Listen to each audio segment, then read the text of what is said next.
Pada tahap pertama pelunasan biaya perjalanan ibadah haji tahun 2026 baru 73% atau sebanyak 4.500 calon jemaah dari total kuota haji Sumatera Selatan.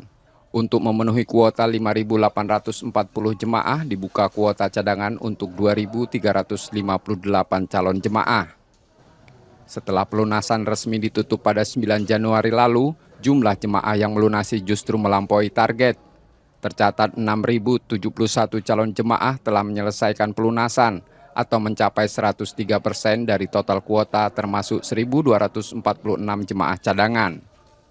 Calon jemaah yang telah melunasi diharapkan menjaga istitah kesehatan serta mempersiapkan kondisi fisik dan pemahaman manasik secara matang.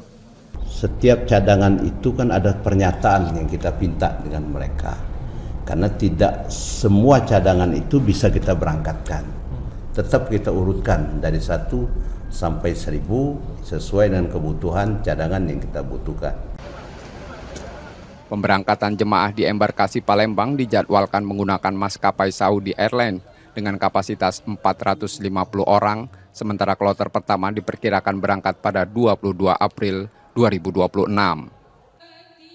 Muhammad Reza Pahlepi, Kompas TV, Palembang, Sumatera Selatan.